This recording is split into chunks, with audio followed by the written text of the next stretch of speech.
America, kidnappers trade lives for cash, and cash for weapons. Outlaws target the rich, exploit the innocent, until one volatile event tears the lid off a ring of terrorists, exposing their crimes, separated by years and by borders, and pitting them against the investigators of Interpol. Jurisdiction? The world. When crimes are committed, an international organization unites police officers to deliver justice. Interpol Investigates.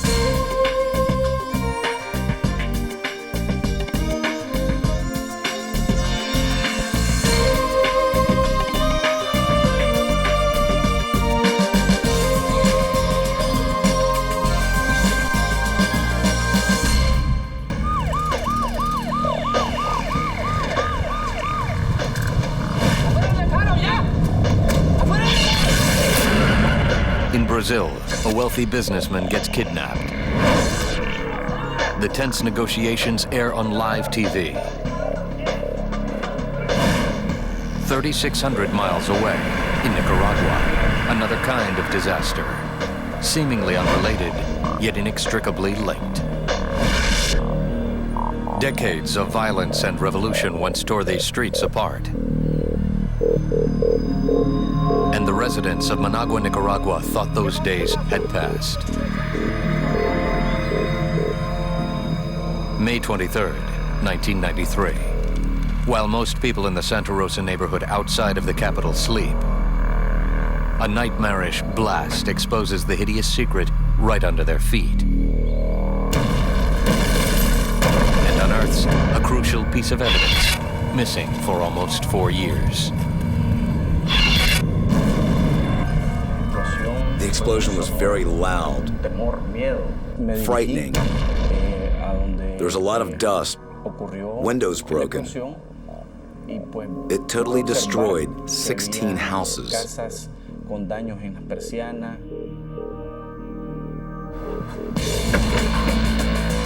The blast awakens Managua police officer Marlon Montano, who lives nearby.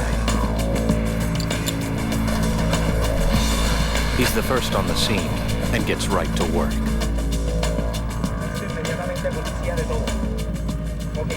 Three explosions demolish an auto repair shop and the neighborhood around it.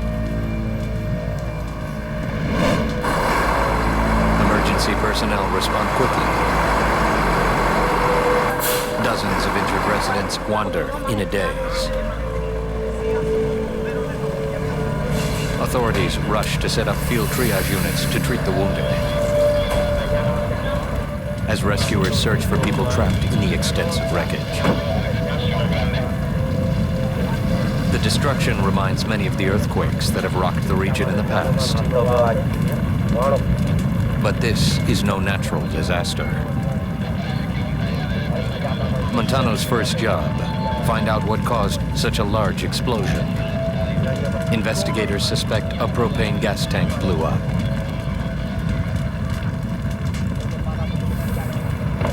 But some distinctive metal fragments strewn throughout the area suggest something more sinister. Authorities find remnants of a grenade launcher crushed into a front yard. Montano and the investigators approach the obvious flashpoint of the explosion, the auto repair shop, where they discover something much more grisly: human remains. By coincidence, criminal investigator Carlos Bendaña also runs Nicaragua's Interpol division at the time, a job that will soon prove crucial. The blast caused total destruction. I saw body parts from victims more than 100 yards from the site. In the chaos, police make another startling discovery: a weapons bunker hidden under the auto repair shop.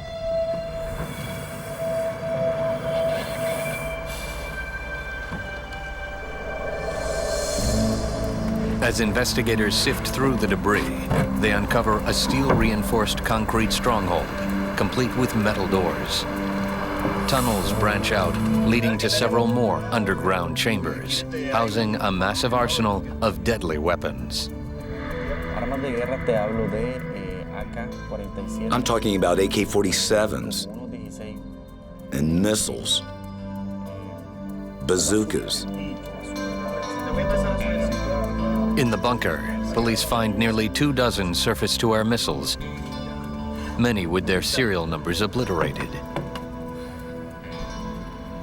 and a store of C4 plastic explosives produced only for the military. But Bendaña and the investigators know these explosives have another use. On the black market, they're a favorite item for terrorists. And that escalates the importance of this case right to the top. The discovery of the illegal weapons arsenal and its terrorist links alarm law-abiding Nicaraguans. After decades of upheaval under the Somoza dictatorship, followed by a revolution by the left-wing Sandinistas, Nicaragua still struggles for stability. The rebirth of democracy began in 1990, when Nicaraguans elected moderate Violeta Chamorro to the presidency. Yet trouble still plagues the country. Guerrilla bands remain armed and organized. Chamorro knows she needs help to dismantle them. After a 14-year absence, Nicaragua rejoins Interpol. The organization offers its investigative brains and muscle to the struggling nation. They didn't have the experience to handle all of this. The country had just gotten out of a military regime. Brazilian Federal Police Chief Romeo Tuma is the vice president of Interpol in Latin America. The bunker proves terrorists are working to destabilize Latin America again. President Chamorro was trying to reinstall democracy. It was alarming that they found these kinds of weapons in their country. Then, as they continue sifting through the weapons bunker, they make an even more chilling discovery. Proof of a global terrorist conspiracy. The stash includes hundreds of fraudulent identification papers from over 20 countries. Police find driver's licenses, birth certificates, and passports with the photos of known guerrilla leaders, enabling them to operate anywhere in the world. Among the papers are documents for 2 Canadian nationals, David Spencer and Christine Lamont, both convicted, controversially, in a high-profile kidnapping several years before. They had 3-4 different passports apiece, some with photographs with eyeglasses, some without. They would use these to move secretly from country to country under different names.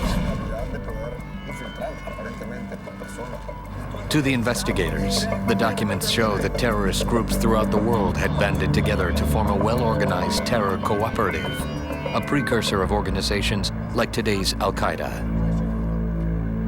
The new discovery changes the investigation. Former U.S. Interpol Director John Emhoff.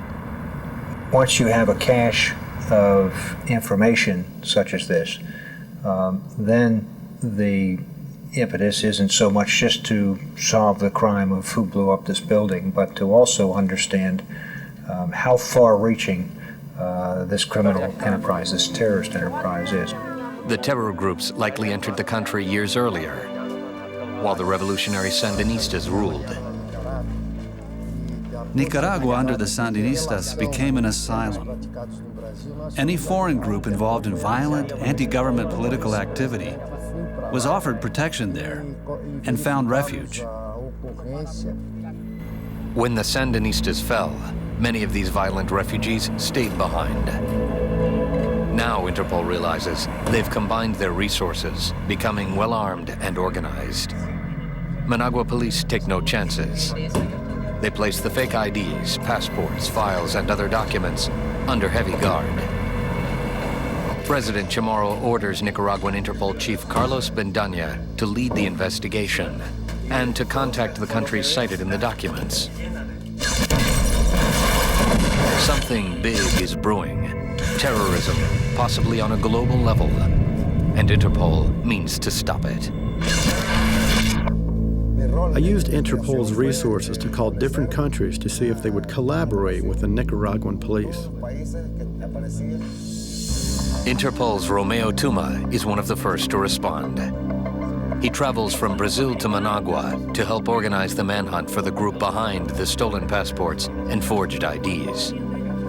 He faces a daunting task. The massive amount of evidence, over 6,000 documents, fills 40 file boxes. Meanwhile, Managua police work the local angle.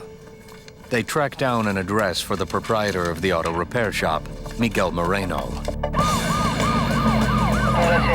Apparently a typical small business owner who's harboring known terrorists. Investigators need to find out why. Police raid the suspect's home. But Moreno's gone. The respectable auto repair shop was a flawless cover for the terrorist groups to stash weapons and documents. But how much did the employees know about it? We found out that a night watchman at the shop had been injured in the explosion. And we went to the hospital to question him.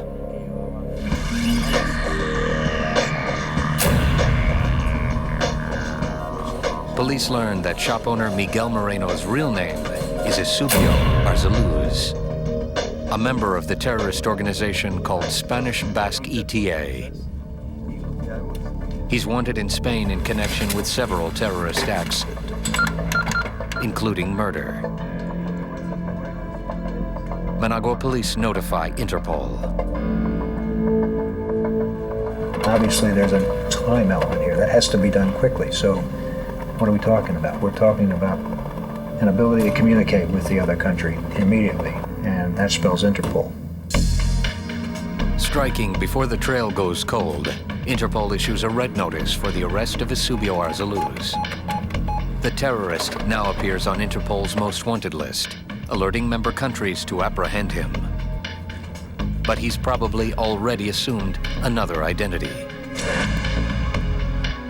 Among the illicit documents recovered from the bunker, investigators find dossiers on business, political, and corporate leaders from Latin America, Mexico, and Brazil, leading to a chilling realization. The dossiers confirmed they were financing their organizations through kidnapping businessmen in Latin-speaking countries. Each dossier contains a complete profile on each potential kidnapping victim. Daily travels and personal habits, security concerns, maps, suggested ransom amounts. The best kind of information that a law enforcement agency can get is information that's anticipatory of a crime. Interpol now has a leg up on the kidnappers. They act fast to protect the targets. Interpol notifies the countries where the targeted subjects live. In many cases, they foil the kidnappers, but in one case, they are too late. One of the dossiers names a Brazilian tycoon kidnapped almost 4 years earlier.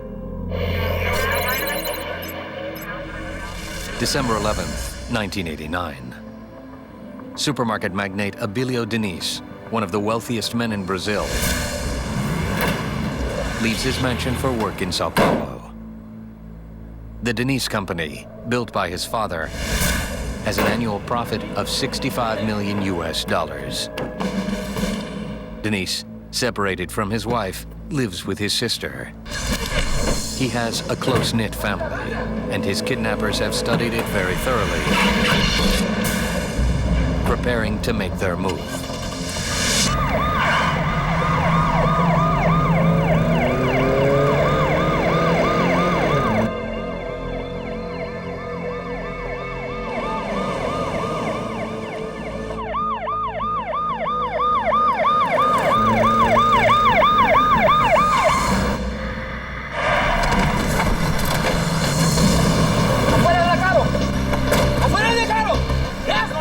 In less than a minute, the gunmen capture Ailio Denise and disappear, thinking they left behind no witnesses. But their flawless plan has a crack.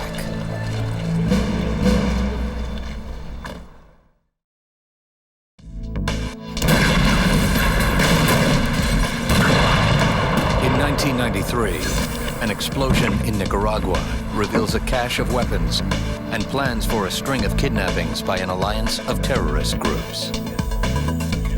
The kidnapping plot sheds new light on the 1989 abduction of 52-year-old Brazilian businessman Ailio Denise. Ailio Denise is one of the richest men in Brazil. He is the president of one of the largest supermarket chains in the country. He was on his way to work. He was driving in his car. Isabel Vincent was the Latin American bureau chief for the Toronto Globe and Mail newspaper and lived in Brazil at that time. The kidnappers cut him off with a van, a fake ambulance that they had created, and they drove him off.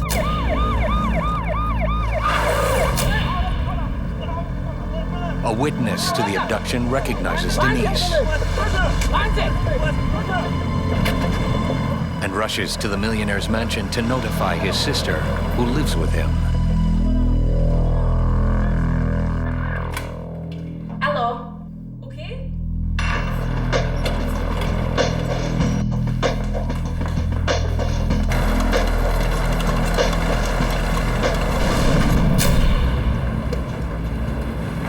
Organized and efficient, the kidnappers quickly cover their tracks and vanish with Denise.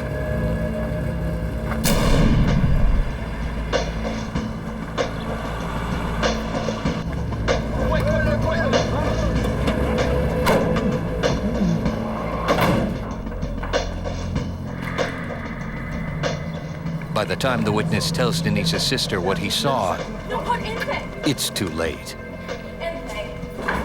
Terrified, she calls the police. Nelson Guimarães, the chief of Sao Paulo's anti-kidnapping division, takes the call. I always say that kidnapping is made of two halves, like a game.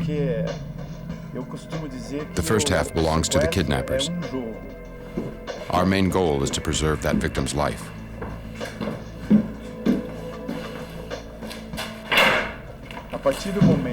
In the second half, it's up to us to recover the victim.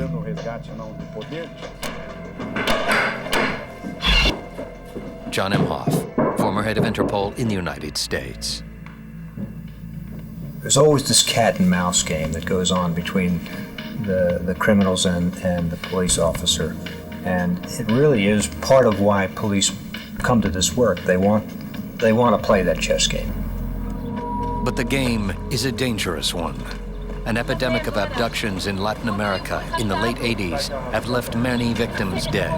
Over 500 abductions in 1 year alone. Investigators vow to bring this one to a safe and peaceful ending. It won't be easy.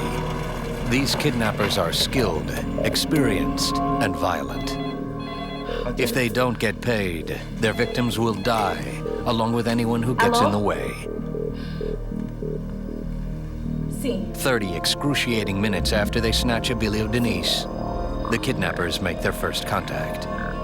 A woman warns the Denise family not to contact police if they want him back safely. Onde ele está? She says she will call back with further instructions and will kill Denise if their demands are not met. No one knows whether the kidnappers have already harmed Denise. His family, desperate to learn if he is all right, will do anything to free him.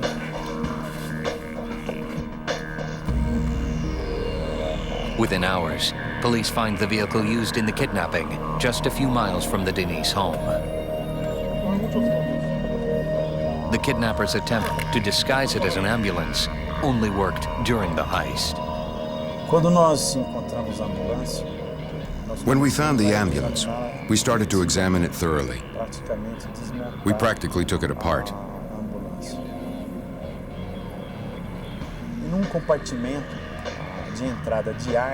Inside the ventilation system, we found a business card from a mechanic's garage near the center of the city. The police try to calm the Denise family and convince them to trust the experienced investigators rather than act on their own. We instantly set in motion our plans, tapping phones and putting agents out on the street.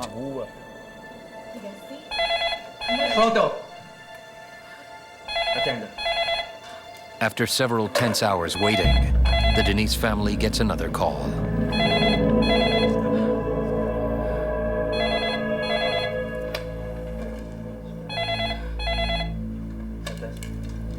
Hello. This time, the kidnappers name their price for the safe return of Ailio Denise, $30 million US. Darei o que queres. Following advice from the police, the family agrees but tells them it will take time to get the money. The kidnappers say they will call back later to arrange a drop. Obrigada.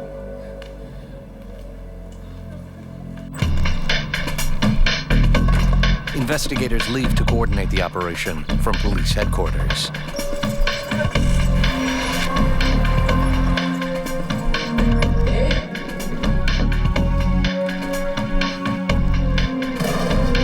Meanwhile, at their hideout, the kidnappers blast music into Denise's cell to drown out conversation and disorient their captive. It's psychological terror.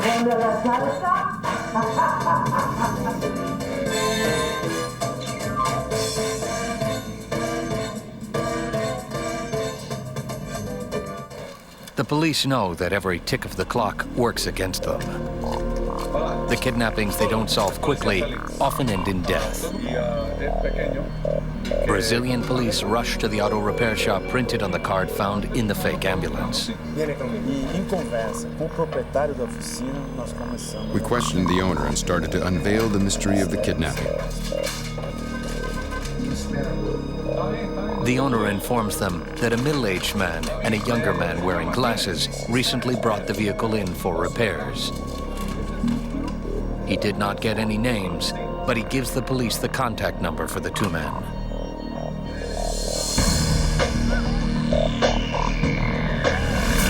Investigators trace the phone number to an apartment in Sao Paulo.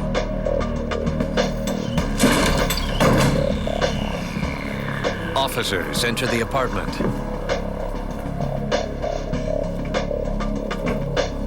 But find it empty.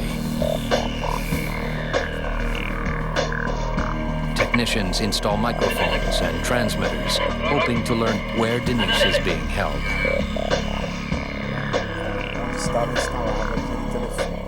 Then we started to do surveillance on the building where the phone was. We even got an apartment close by.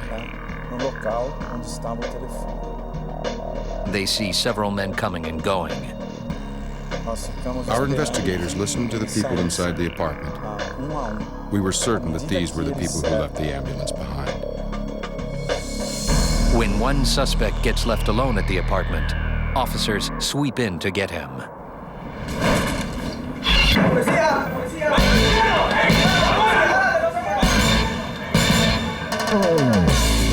In the raid, police arrest Ulysses Acevedo, a known terrorist.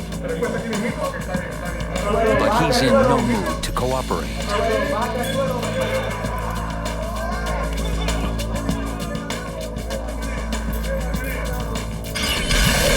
While the Denise family hopes and prays, Brazilian police know that time is running out.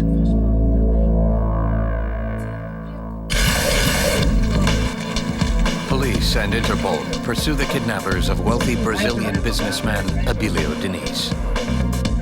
Their investigation leads authorities to an apartment in Sao Paulo and to a known terrorist named Ulysses Acevedo.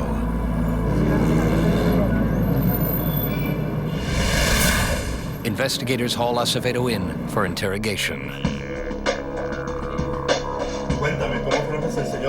He claims to know nothing about the Denise abduction, but authorities don't buy it. Nelson Guimarães. He has a long criminal history. He belonged to a revolutionary movement in Chile, the MIR, and he committed some robberies there. He had a knowledge of paramilitary strategy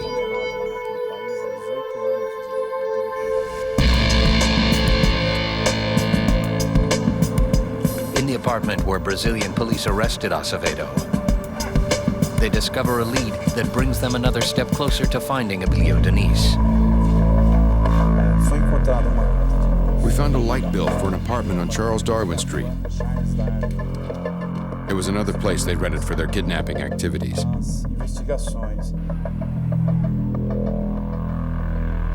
Police stake out the apartment, laying low so the kidnappers won't spot them. Since we still didn't know where the victim was, we didn't want to raise the kidnappers' suspicions. We didn't want to make too much noise because it could jeopardize the victim's life.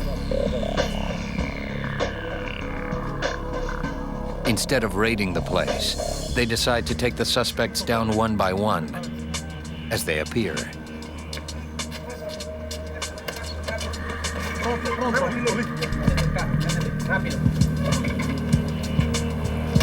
Very quietly, police apprehend 4 more suspects from the Rua Charles Darwin address. But still, no sign of Ailio Denise.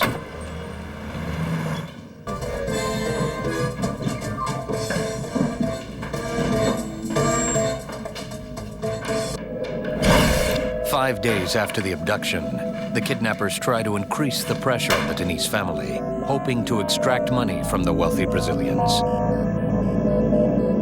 The kidnappers force Ailio to write a note begging them to pay the ransom money now, or his captors will kill him.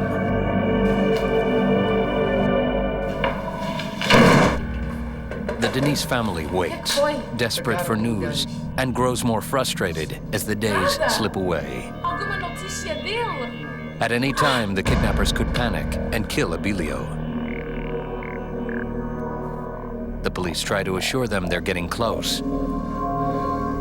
But the uncertainty gnaws at the family and the authorities. Interrogations continue. Slowly, carefully, police untangle a complex conspiracy, organized like a private army. Isabel Vincent of the Toronto Globe and Mail. It was clear to the police from very early on that these people had some kind of paramilitary training, all of them. And it was clear that, all of the people knew how to use AK-47s. They could go to sleep at the drop of a hat when their commanders told them to go to sleep. They all had their various functions. They were highly organized and highly sophisticated. All the suspects belong to various revolutionary groups, banding together for one reason: to finance terrorism through kidnapping. Extracting details takes time, and time is their enemy. Só algumas pessoas sabiam o local correto do cativeiro. Only a few people knew where Denise was actually being held. The others only knew pieces of information. Some people would know activities up to a point. We had to interrogate with caution, one by one, to know the link where one piece ended and another would begin.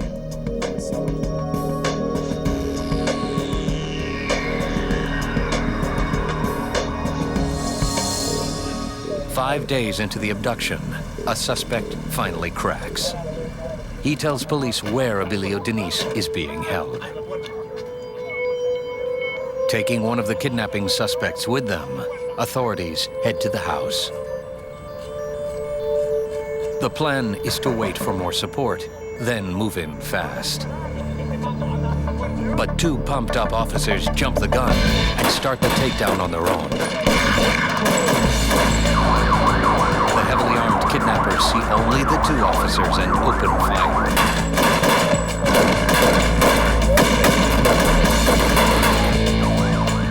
The police have lost the element of surprise.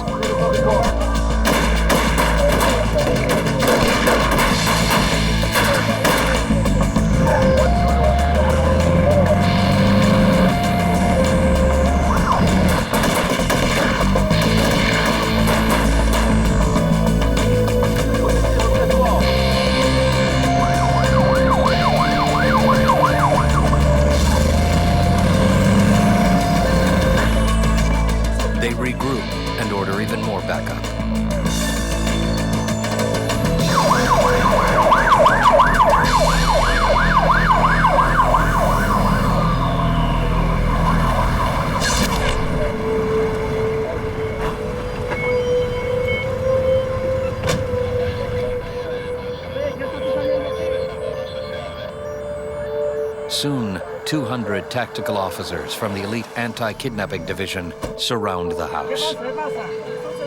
What should have been a surprise attack has become a tense standoff.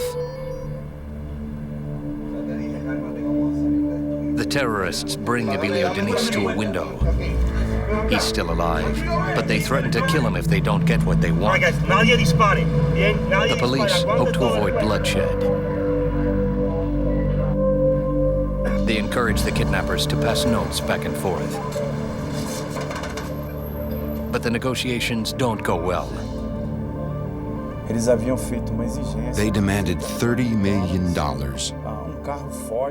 an armored car, and an airplane to take them out of the country.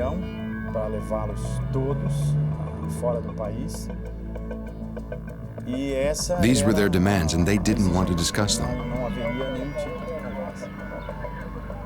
Obviously, I absolutely didn't agree with any of those terms.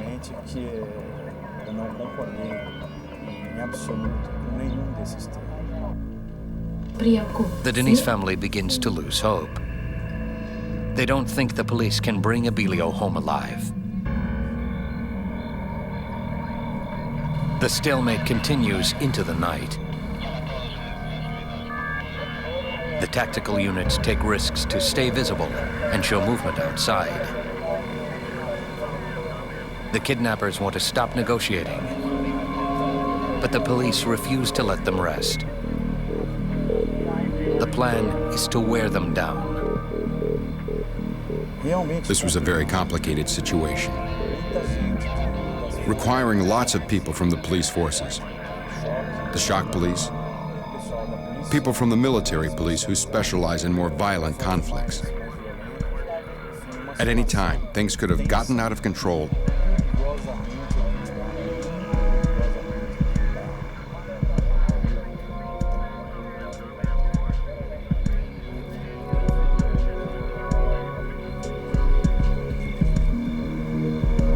They cut all power, plunging the kidnappers into darkness.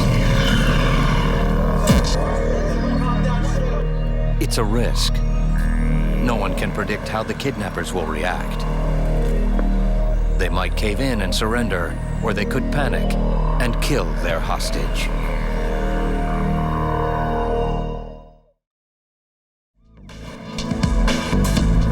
An organized network of terrorist groups from different countries has kidnapped wealthy Brazilian businessman Ailio Denise.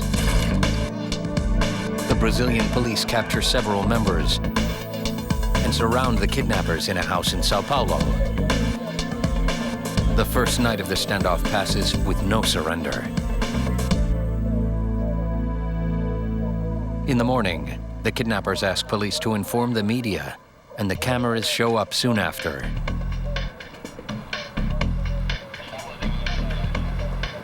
Isabel Vincent of the Toronto Globe and Mail.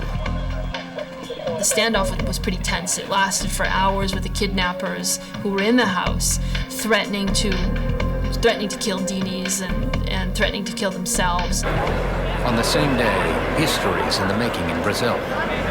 The country holds its first democratic elections for president in over 30 years. But the Denise kidnapping overshadows the election. Sao Paulo Anti-Kidnapping Division Chief Nelson Guimarães. We restarted the negotiations, and they requested to speak with some ambassadors. The police offered them the Cardinal of Sao Paulo to intermediate. Hoping to resolve the standoff peacefully, the Cardinal of Sao Paulo, a respected human rights advocate, carries messages between the kidnappers and police.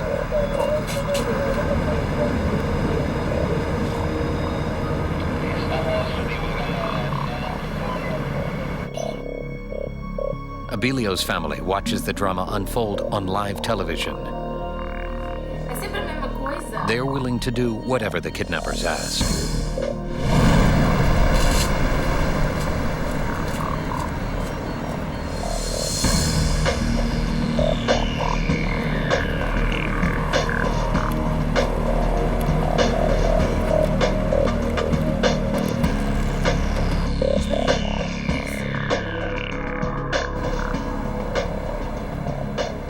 police hold firm, not wanting to give in to terrorists. As the tension rises, no one outside knows the fate of Denise. His captors, frustrated and cornered, might end it their way.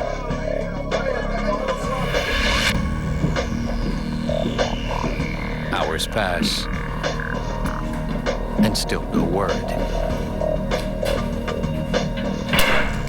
It doesn't look good.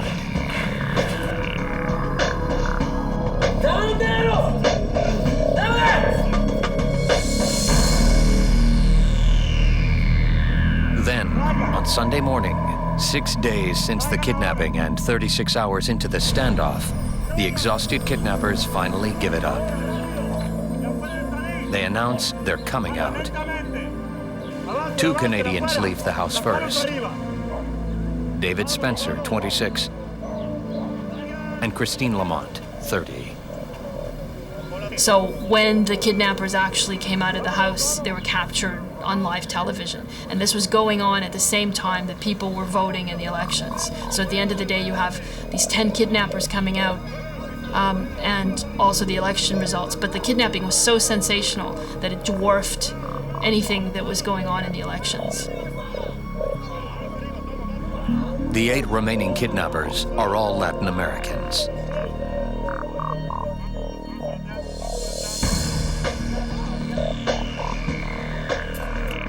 But still, no sign of Denise, alive or dead.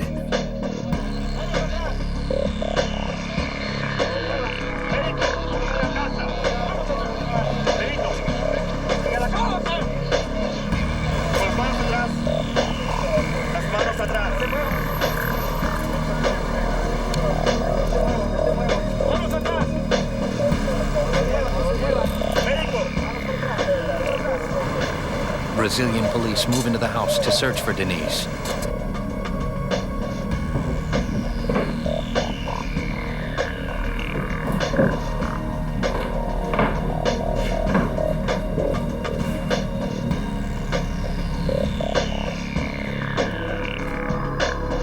While the family and the country holds its breath.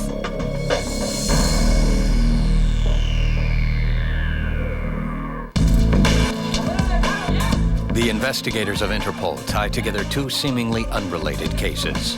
An explosion in Managua, Nicaragua in 1993 that exposes a weapons bunker used by terrorists.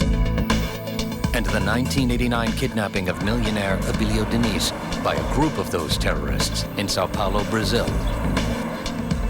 After a tense standoff on live TV, the kidnappers finally give themselves up. But the fate of the victim is agonizingly uncertain. Police move through the house carefully. In the basement, they find a crude holding cell.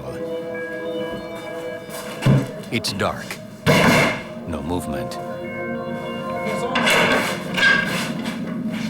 Inside, they find Ailio Denise, alive.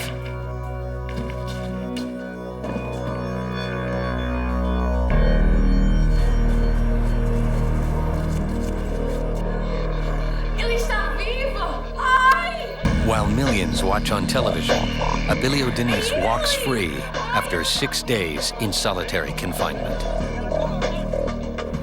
Sao Paulo Anti-Kidnapping Division Chief Nelson Guimarães. The victim was confused, weak. He had no sense of day or night. Police scour the house for evidence. The plywood cell, 1.5 by 3 meters, contains a lamp, a small mattress, and a portable toilet. The kidnappers controlled light, sound, and their victims' movement. Clearly, they are professionals. But who was their mastermind, and what were they out to accomplish? Interrogations begin for the newly captured kidnappers. Investigators discover that David Spencer, a Canadian who claims he is a human rights worker, rented the house under an alias. He and Christine Lamont make a bizarre assertion. They had no idea that Denise was being held in their home.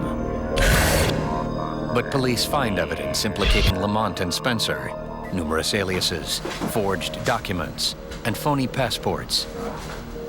Items more befitting international criminals than human rights workers. Even so, Canadian human rights advocates lobbied on their behalf, and Lamont and Spencer swore they were not involved.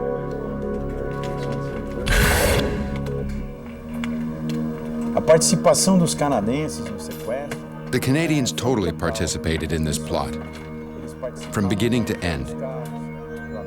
They rented a car, they rented real estate, and both of them were there, guarding the victim. They played a striking role in the plot.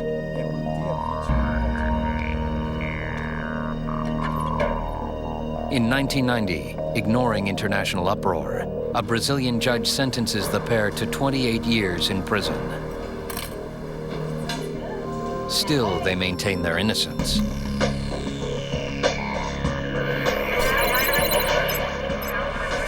But 3 years later, and 3,600 miles away, when the 3 explosions rip through an auto repair shop in Nicaragua, Interpol discovers even more evidence connecting Lamont and Spencer to the terrorists. Journalist Isabel Vincent.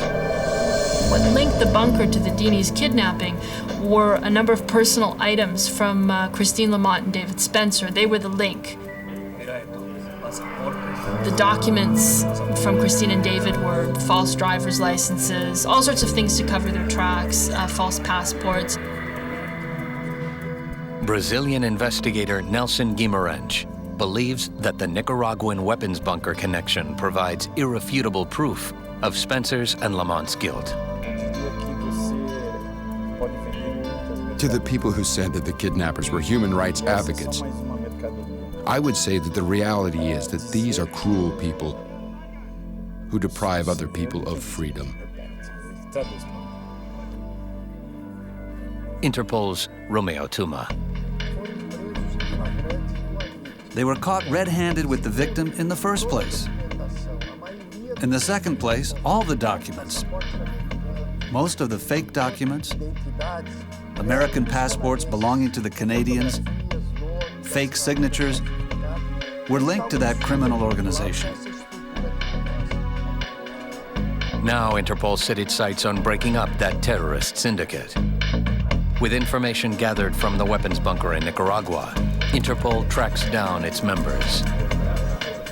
The biggest revelation that came out of the bunker explosion was the fact that these groups, these terrorist groups from different countries, were in fact working together and pooling their resources, both financial and military and everything else. Interpol might have never uncovered the terror coalition if not for the careless mixing of C4 and detonators that ignited the catastrophic 1993 explosion. Police take 6 people into custody, including the night watchman of the auto repair shop in Nicaragua. In 1995, they're tried and convicted on charges ranging from property damage to document forgery. 2 others, including the auto repair shop owner Eusebio Arzaluz, who fled to Cuba, are tried in absentia. They too are convicted and remain listed as threats to national security.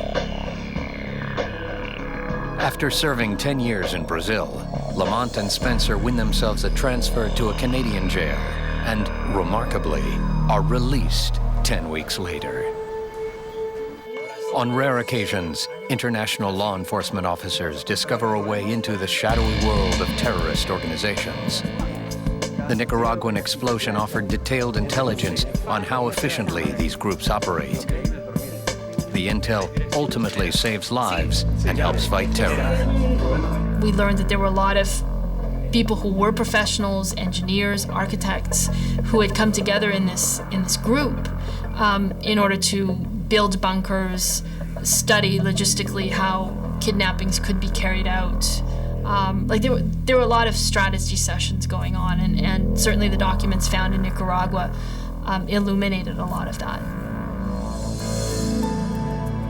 With that crime ring dissolved, Interpol stands better prepared to fight any others that come along.